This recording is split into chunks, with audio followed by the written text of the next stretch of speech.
Good morning, good afternoon, and good evening, wherever you may be on this beautiful earth. I am your host, Dr. Elia Gregoris of the Happy Hour, a show that's dedicated to improving our lives, to finding happiness and wellness, to overcoming adversity, to coming up with practical and applicable tools. And in order to do that, the most important thing is to bring great guests. And I am delighted and honored once again. That's my commitment to you. I told you at the very beginning, every week I'm going to bring guests that you will blow you away. We have the one and only Rachel Beck, who is a sister from another mister in some ways. Our bond is deep and profound. You've been in our home, Rachel, so you're like, you're always welcomed here in our home, both in Colorado and in Greece. You have a double Thank you. invitation to come. What can I say about Rachel Beck? She has 250,000 people on LinkedIn who follow her diligently, are loyal to her, and here's the reason why. She shows up so big for people. She has the biggest heart in the world. She's faced so much adversity in life, which we will get into, and yet continues to show up with so much empathy and compassion, love, tenderness, kindness, um, like this big mom to the universe in a lot of ways. Rachel, welcome to the show. You're an author, you're a speaker, you're a global influencer for goodness and for light. Um, I'm just delighted to have you on the show. I've been waiting for this for a long time. Well, thank you, Dr. Elia, for that very humbling introduction. That really touched my heart and soul. You know what I'm trying to accomplish in this world. You and I and our friends are working very hard to use our voices for kindness, to use our voices for mental health, and we're never going to quit until the stigma is gone. I mean, Rachel, you're one of the biggest mental health advocates I've come across, and I've come across a lot of people, especially in this sphere over the last 35 years. You walk the talk and you do it in spite of the adversity that you have faced in your life, which makes it even more remarkable because it'd be very easy to throw in the towel and say, I've done enough. I'm done. You are relentless in your pursuit to shed light. Um, let's start with your story first, then we'll go to where you shed the light because it's far and wide across the world. It's not just in the United States because you are a global citizen. Tell us a little bit about your story so our audience can get to know you better. You were born in India. I was born in India, in southern India, in the state of Tamil Nadu. My biological mother died 2 days after giving birth, and I'm in the process to locate my biological father, which is no small feat. I have to do it while I'm there. And then I was adopted by a couple from the Bronx. My first home was Jersey. Then I grew up outside Philly. I'm a Philly and Jersey girl by heart. And no, my story hasn't been easy. They only see 1% or know 1% of my story. And I always share it pretty much around December. It's coming around December, the week of Christmas. Because my job is to shine a light on other people and share their stories. So I only reveal a little bit, once a year, and that's it. You grew up in a Jewish home, so you have a very unique, like this bicultural Indian Jew East Coast. Yes, I mean, that's very unusual, I have to admit, it right? is. Yeah. Yes. And how did that impact your life? And when did you actually get here? I mean, I know your parents adopted you. How old were you when you moved to the United States? I think I was about 12 months or 13 months. I was really Okay, young. so really Um, young. very, And very. this out of curiosity, is your biological father, do you think he's still alive? I You do. don't know. You do. I do think he is. Because the last time I was in India, I had someone who approached me about him. Okay. I can't verify any of it until I go back there and I'm back on the ground in India. But I was told, and I hope I'm not being naive that this guy was giving me the wrong information. But there's only three people in the world who know my biological father's name. It's me, the founder of the orphanage, and one more person. He said his name, Okay. which to me was very, very real. And also want to ask you about the orphanage in India and the good work that you're doing. The place that you were actually literally born in, right? And then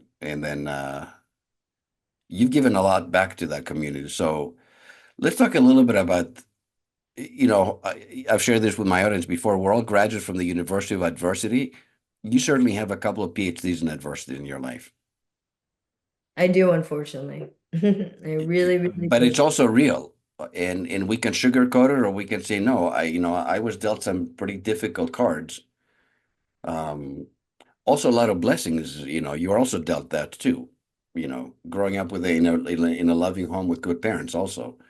Um, but talk a little bit about some of the obstacles that you have faced, or you maybe continue to face actually, and because that's what makes your story remarkable. It's not like oh, I had a bad year or a bad week or whatever. You've had some really tough things happen to you in your life. Very, very difficult. I battled endometriosis for 20 years. That was a huge part of my story. I had to undergo hysterectomy in 2017 because it was going to be very serious for me.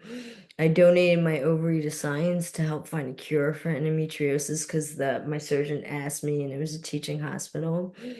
I have survived two attempted rapes where other men had stepped in to make sure I was okay and protected. I've also survived an attempted kidnapping, because the bodyguard that was with me protected me. I've been through it.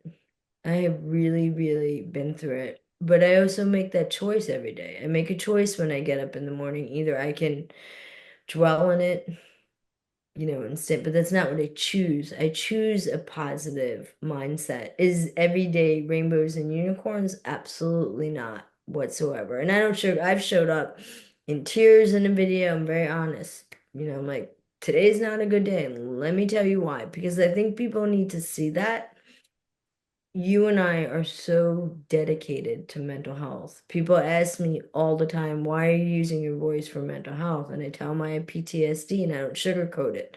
And it's a responsibility as a human being who has PTSD to help everybody else who deals with mental health.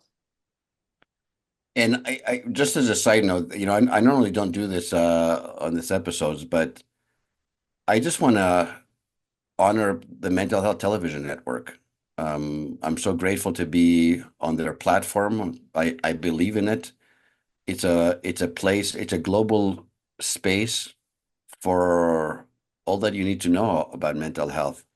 And the information is great. The people that they bring on board are great. Um, you and I wouldn't even be talking if it wasn't, for the Mental Health Television Network. So I hope for my audience to continue, not just to support the show and spread the word, but to spread the word about MHTN and the amazing work that they do. And you're a big part of that. So I want to thank you as well You're for welcome. for bringing us together. People definitely want to subscribe to the YouTube channels. They want to follow them. It's phenomenal work that they're doing. It is absolutely incredible, phenomenal work. So, our audience, primarily women. So I think, yeah, like you speak to so many women across the globe. Um, we live in unsettling and turbulent times, both globally and domestically and locally and so on. A lot of struggles, financial struggles, mental health struggles, and so on. What would you say to the people that are? I know you say that on LinkedIn to your folks, your 250,000 people that follow you. But what would you say to people? How do I make that choice when I wake up in the morning and I'm either in pain, whether it's physical pain or emotional or mental pain? How do I make that choice to keep going and not to give up? You focus on the good things in life. You have that choice whether to how you're going to balance it out. Like you said, I have every reason not to show up and do what I do every day. And But that's why I'm asking that exactly. I know. I took the pain and converted it into purpose. Okay, let's say that again. You took the pain and converted to purpose. Speak more to that. How did you do that? Or how do you do that? I realized that I know that everything I've been through made me who I am today. I You will and I, second that. I totally agree with that. I'll second that. and we come from a place, we always ask people for kindness. We ask them for empathy, and we're asking people, you'll see a very powerful video about this on Friday, to take care of people. And I want to address, this is Thanksgiving week. Yeah.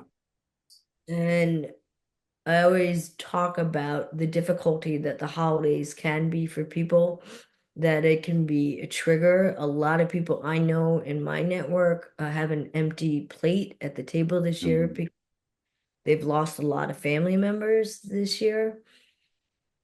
So it's our responsibility as human beings. Thanksgiving, gratitude, it's big in your heart. I know that. Let's speak to a little bit about what are you grateful for right now? This is the week of Thanksgiving indeed. So what are you grateful for? I'm extremely grateful for my family. I'm grateful for my friends. I'm grateful for my network. We are all working together to make this world a better place. That's what my network is all about. They're in there because they're kind and positive people. And Thanksgiving week is also time to stop and think about our military that is serving right now, that is deployed and that is abroad. And not only just them, because it's also their families who are missing their loved ones who are deployed right now. And a big debt of gratitude to all those who serve, so that we can enjoy freedom and peace and sit down and celebrate Thanksgiving with our families and friends. It does go to our veterans who are often neglected, and to their families, the families that support the veterans that are out there doing what they do. So, for me personally, a deep thank you, prayers, thoughts, um, and whatever we can do to support our veterans. I'm with you, and I'm here to support you in your path because I know you're very connected. So thanks for bringing that up, by the way. We You're appreciate it. welcome. It's important, they're holidays, it's hard. It's hard for people that have been separated, whether it's 6 months, a year. It's very, very difficult. And I'm deeply connected to the military, and they all talk about how holidays can be a little hard because they're missing their loved one. And that's a sacrifice that people can never forget that the military does every day. I personally never forget that because I came an immigrant, like you to this country when I was 10, 11 years old, and at the time I come from the land of democracy, Greece. But when I left, Greece was under a dictatorship. So there wasn't a whole lot of freedom, actually, believe it or not. So I'm a patriot, big time. I love Greece and I love America. It's given me all these opportunities to live a wonderful life. Um, and we wouldn't have that without our freedoms. That's the bottom line.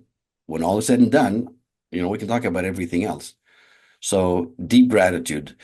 Tell us a little bit about what you're doing right now to create this beautiful world, as you say. And I know you do it every single day. Are there any days that you take off? And when do you practice self-care? Because by the way, you guys, just so you know, I'm always on her to practice more self-care, You just are. behind the scenes. I'm going to say it in front of the scenes now, but I'm relentless.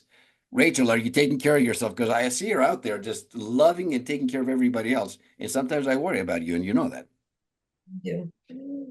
It has to be a balance, a very big balance, especially now. So I can't teach about mental health and taking care of mental health if I'm not doing it for myself, because if I'm not good, I can't help 250,000 people.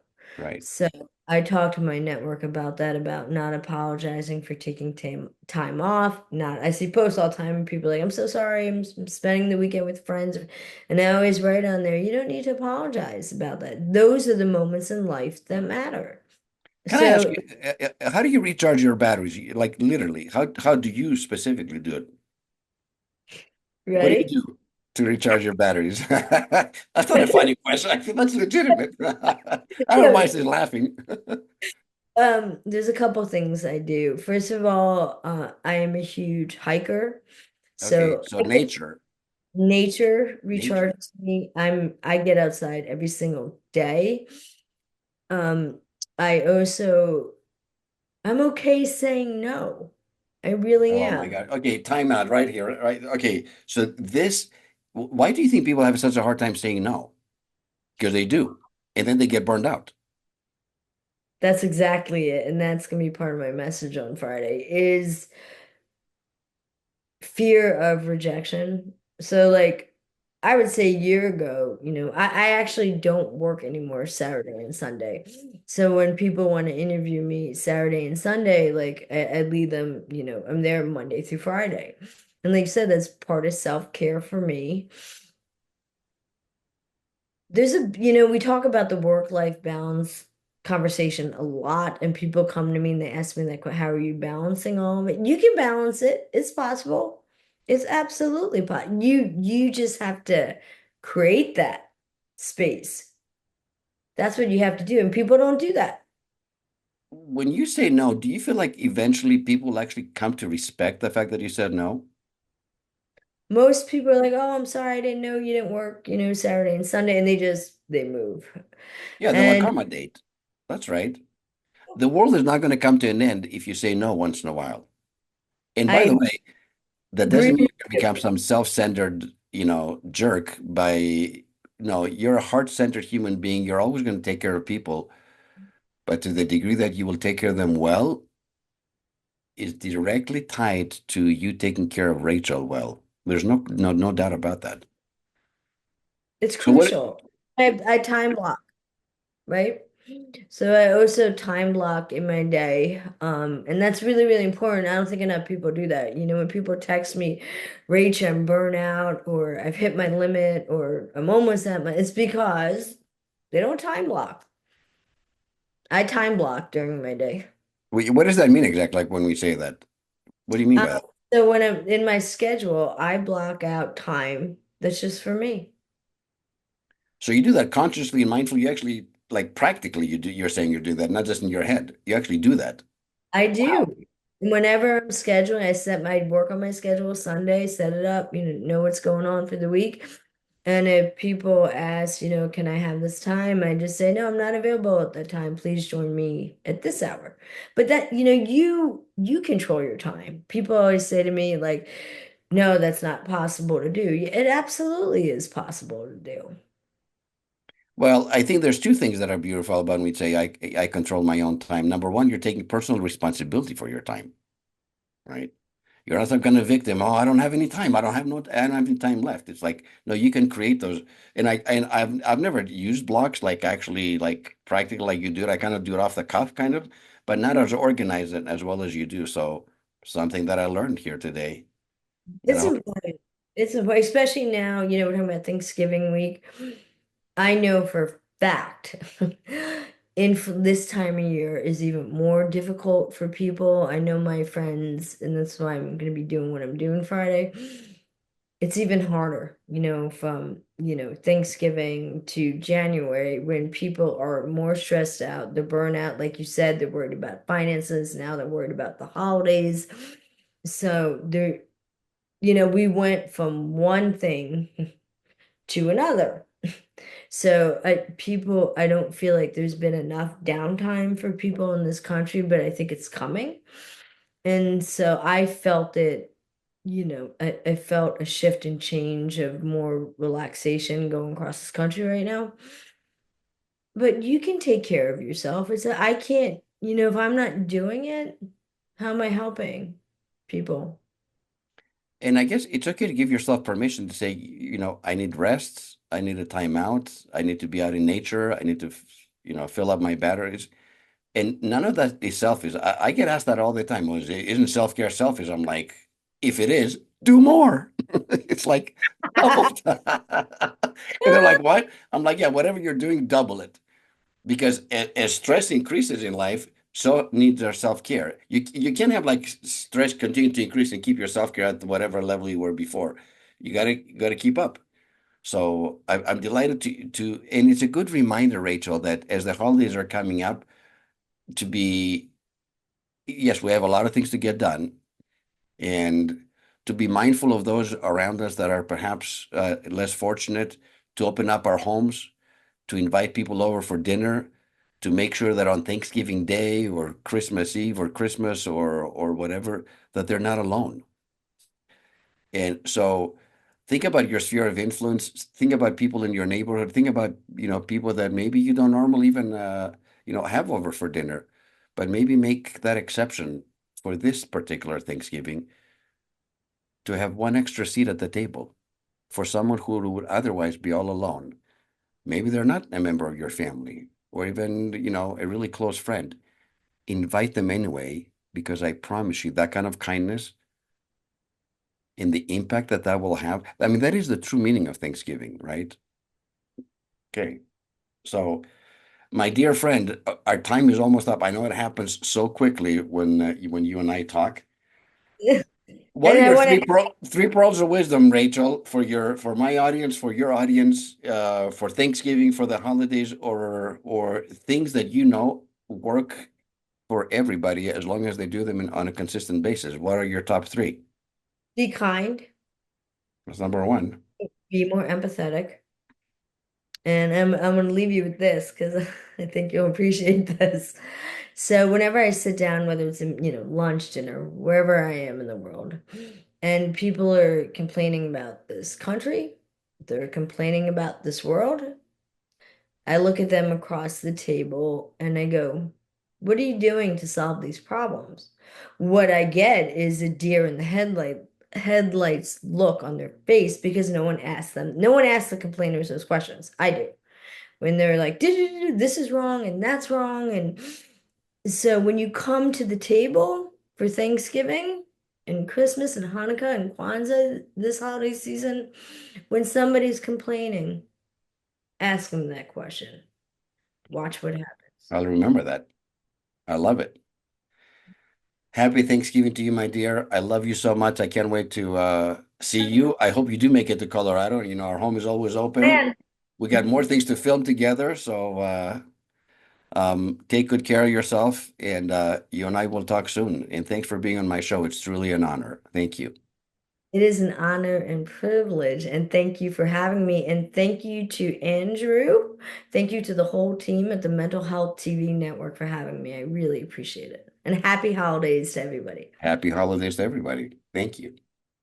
Wow, Rachel Beck, a powerhouse. But more importantly, I just want to, on behalf of the Mental Health Television Network, on behalf of the Happy Hour and the crew here, I want to wish everybody a happy Thanksgiving. We have so much to be grateful for our freedoms. Um, Live life in a state of gratitude, and magic happens. Um, to me, gratitude is not something that once in a blue moon. I think I've shared this with you. I go for a walk every day for 3 miles for an hour, and half the time I didn't take my phone with me. I call them my gratitude walks. So thankful for family, thankful for friendships, thankful for health. Um, I just went through my first COVID, which, I thought after 5 years I had never had COVID before. And I got it on my way back from Greece, and it just hit me with like a 2x4. Was sick for a week in bed, which I mean, normally I'm pretty healthy actually.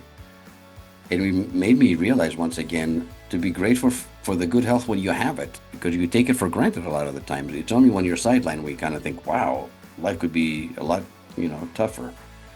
So, and reach out, a helping hand, open up your homes, open up your hearts, and show that kind of kindness and extend that kind of love to those around you. That's my wish for this week, and I can't wait to see you next week. Thanks.